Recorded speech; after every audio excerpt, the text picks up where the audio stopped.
They encounter the bridge of the Starseeker, hummed with the soft glow of control panels.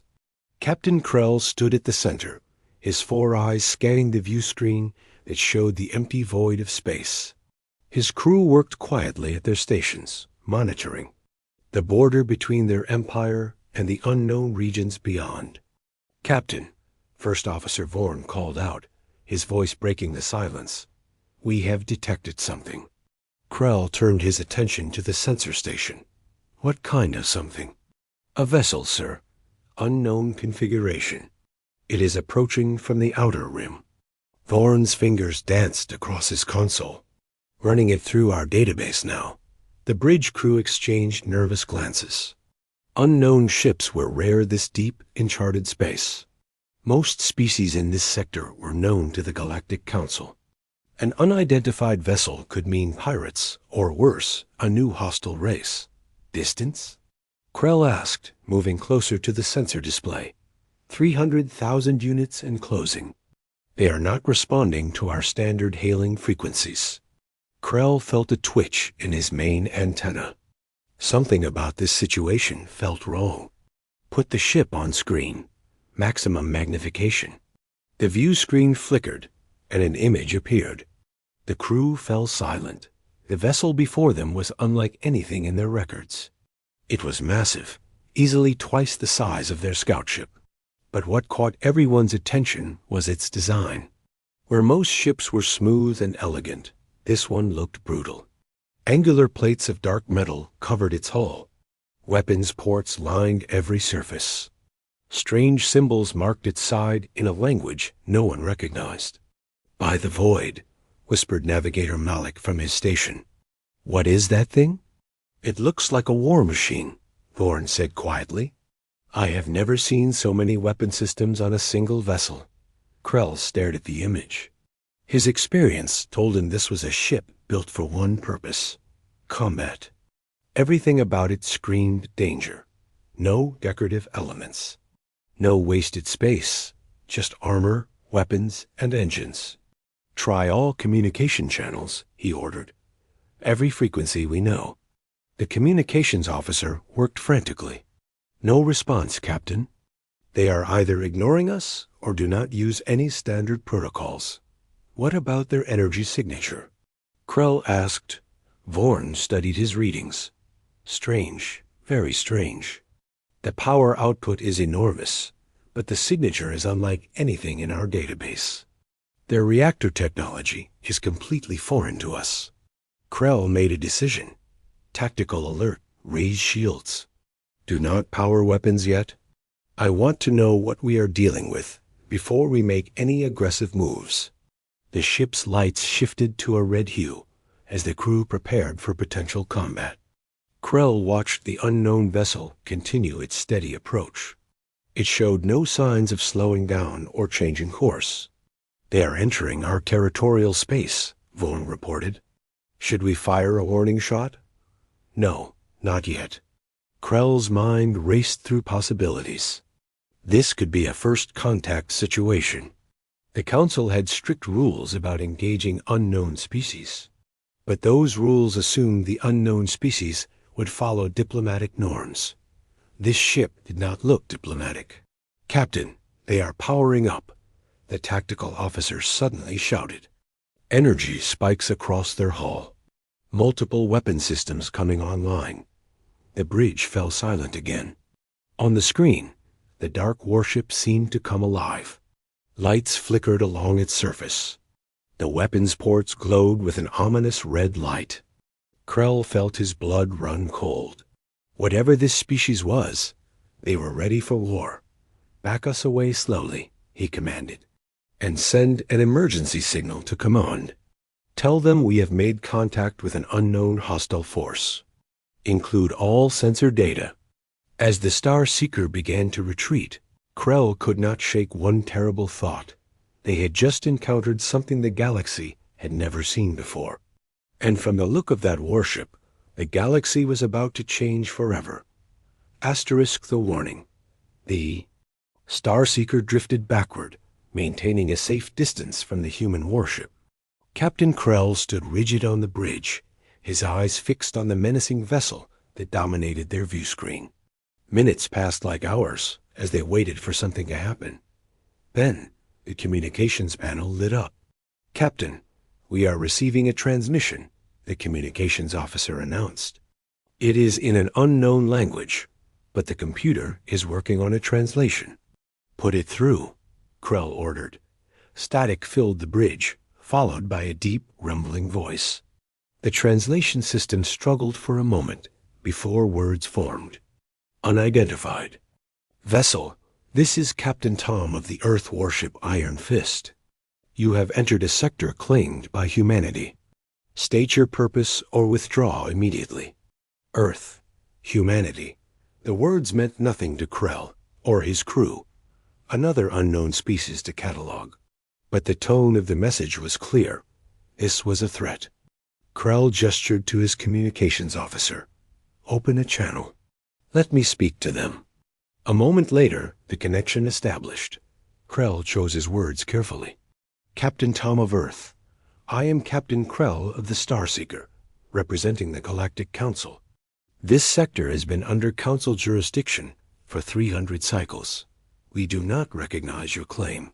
There was a pause. Then the human voice returned, harder this time. "The Galactic Council means nothing to us. We have no treaties with you.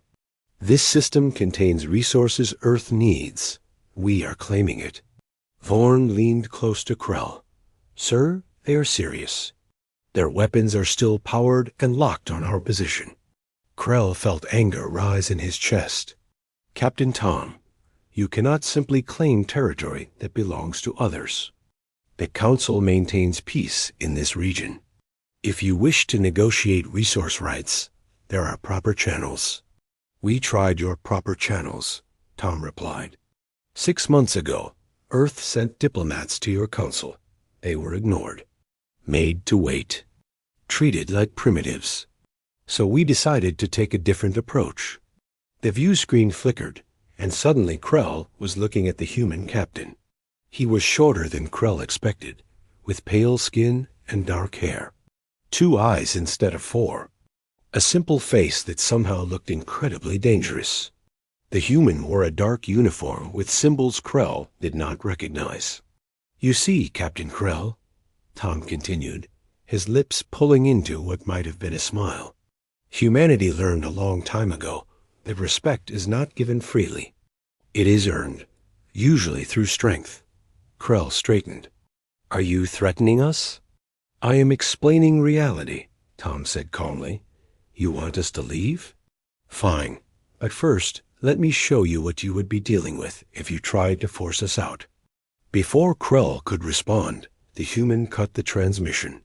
The view screen returned to showing the Iron Fist against the backdrop of space. "Captain, they are targeting something," the tactical officer called out. "Not us. They are aiming at the asteroid field to our port side." Krell looked at the small collection of rocks drifting nearby. They were unremarkable, common space debris. "What are they doing?" Malik wondered aloud. They got their answer. A beam of brilliant blue light erupted from the human warship. It was unlike any weapon Krell had seen before. Not a plasma bolt, not a kinetic projectile. Pure energy, focused and devastating. The beam struck a medium-sized asteroid, roughly 500 meters across. For a fraction of a second, nothing happened. Then the asteroid simply ceased to exist. No explosion, no fragments. It was there one moment and gone the next, vaporized into atomic dust. The bridge crew stared in shocked silence. "Impossible," Vorn breathed. "That kind of energy output? Our shields could not stop that. Nothing we have could stop that." Krell felt his confidence crumble. The weapon had barely taken 3 seconds to charge. The asteroid had been completely destroyed without any visible effort from the human ship. If that beam hit the Starseeker, they would not even have time to scream. The communications panel lit up again. Tom's voice returned, still calm, still controlled. "That was set to 30% power, Captain Krell. Do you understand what I am telling you?" Krell understood perfectly.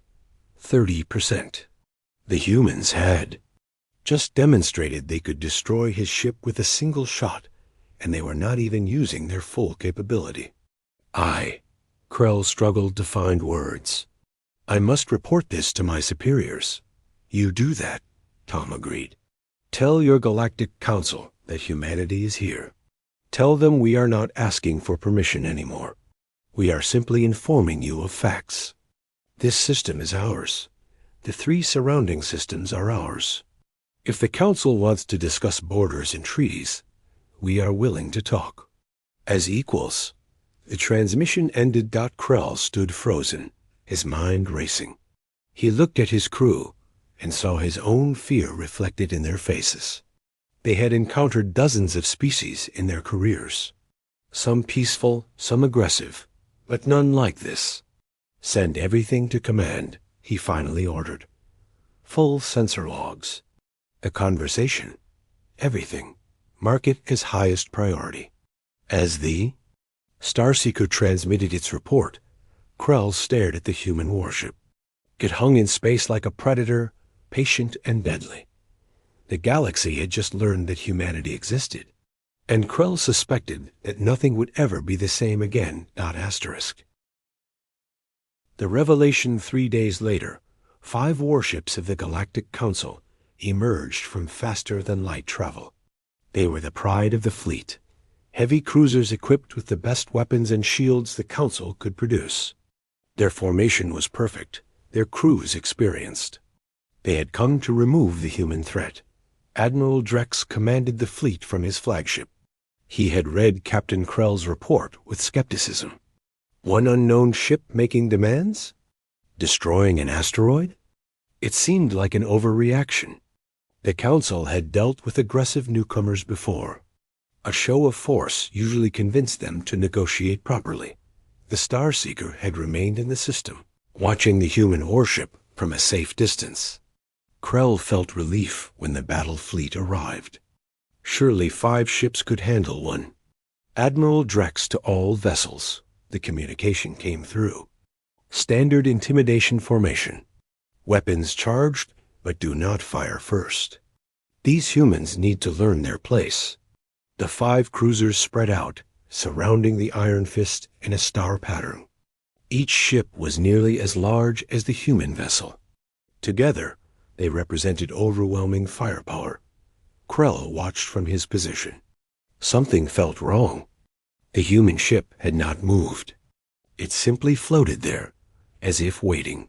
Human vessel, this is Admiral Drex of the Galactic Council Defense Fleet. The Admiral's voice boomed across all frequencies. You are ordered to power down your weapons and prepare to be escorted out of Council space. Failure to comply will result in your destruction. The response came quickly. Captain Tan's voice was calm, almost amused. Admiral, I suggest you reconsider. You do not want this fight. You are 1 ship against 5, Drex replied. Surrender now, and we will allow you to leave peacefully. Last chance to turn around, Tan said simply. Drex's patience ended. All ships, fire warning shots across their bow. 5 plasma bolts streaked through space, passing just in front of the Iron Fist. They were meant to frighten, not damage. The human warship's response was immediate. Blue energy beams erupted from multiple points along the Iron Fist's hull. But these were not warning shots. The beams struck with surgical precision. One beam sliced through the weapon arrays of Drex's flagship. Another hit the engines of the cruiser to the right. A third punched through the shields of the ship on the left, disabling its main reactor. The entire exchange lasted 5 seconds. Krell watched in horror as 3 of the Council's best warships were crippled in moments. The remaining 2 ships tried to return fire, but the human vessel moved. It accelerated with impossible speed, dodging the plasma bolts with ease. Its counter-fire was precise and devastating. One cruiser lost its bridge. The other had its weapon systems completely destroyed. None of the Council ships were destroyed, but all 5 were disabled, floating helplessly. Cease fire. Drex shouted desperately.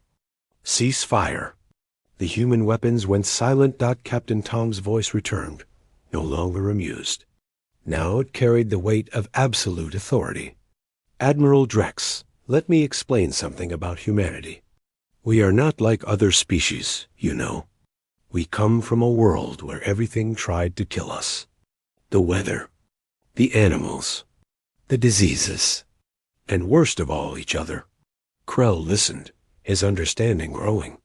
The pieces fell into place. Humans spent 10,000 years fighting ourselves, Tom continued. We perfected war before we perfected peace.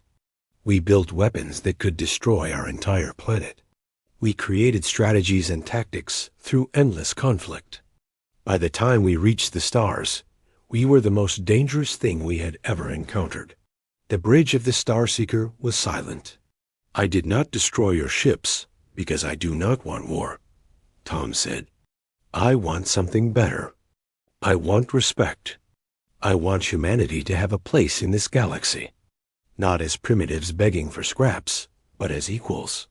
Admiral Drex's voice was shaken. What? What do you want? Negotiate, Tom answered. Real negotiations. Earth gets the systems we claimed. In return, we share our technology.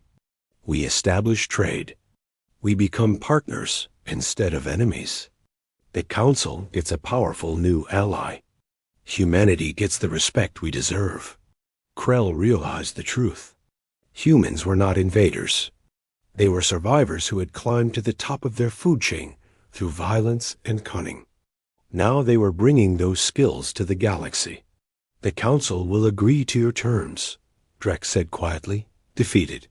Good, Tom replied. Send diplomats. Real ones this time. We have much to discuss. The transmission ended. Krell looked at the human warship one final time. It was damaged in places where the Council ships had managed to land hits, but it was still functional. Still deadly. Vorn spoke quietly beside him. The galaxy will never be the same, will it?